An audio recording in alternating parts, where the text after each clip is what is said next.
ଥରେ ଘରମଣି ଜଙ୍ଗଲରେ ଚରୁ ଚରୁ ବାଟବଣା ହୋଇଗଲା। ହଠାତ୍ ତା ସାମ୍ନାରେ ମହାବଳ ବାଘ ହାଜର ହୋଇଗଲା। ଘରମଣିକୁ କହିଲା, ମୁଁ ତୋତେ ଖାଇବି। ଘରମଣି ବହୁତ ଡରିଗଲା, ହେଲେ ବୁଦ୍ଧି ଖଟାଇ ଏକ ଉପାୟ ପାଞ୍ଚିଲା। ବାଘକୁ କହିଲା, ଆପଣ ହେଲେ ଜଙ୍ଗଲର ରାଜା। କେତେ ଜୀବଜନ୍ତୁ ଖାଇ ମୁହଁ ଦାନ୍ତ ଅସନା ହୋଇଯାଇଥିବ।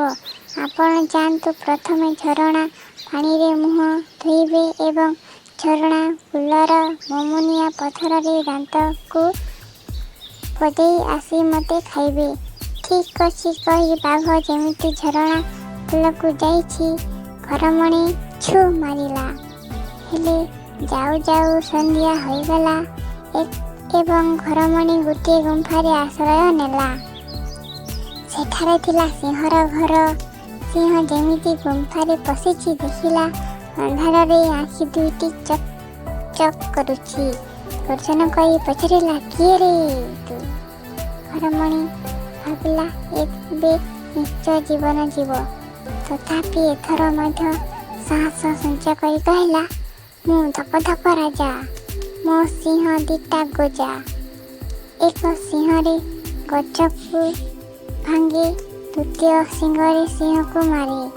ଏହା ଶୁଣି ସିଂହ ପ୍ରାଣ ବିକଳରେ ସେଠାକୁ ଯାଇ ଆଉ 5ଟା ସିଂହକୁ ଧରି ଆଣିଲା।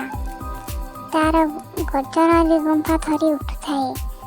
ଘରମଣି ଛାଡ଼ିବାକୁ ଛାତିକୁ ଦମ୍ କରି କହିଲା, ଏ ସିଂହ, ତୋତେ 10ଟା ସିଂହ ଆଣିବାକୁ କହିଲେ ତୁ 5ଟା ଆଣିଛୁ।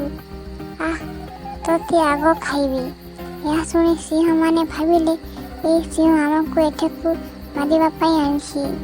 ଯେ ଯେଉଁଆଡ଼େ ପାରିଲେ ପ୍ରାଣ ବିକଳରେ ଧାଇଁଲେ। ସକାଳ ହେବାରୁ ଘରମଣି ଘରକୁ ଫେରିଲା। ନିଜର ପରିସ୍ଥିତି ବୁଦ୍ଧି ଯୋଗୁଁ ଘରମଣି ନିଜଠାରୁ ଶକ୍ତିଶାଳୀ ଜନ୍ତୁଠାରୁ ମଧ୍ୟ ନିଜ ଜୀବନ ବଞ୍ଚାଇ ପାରିଲା। Like, share, comment please.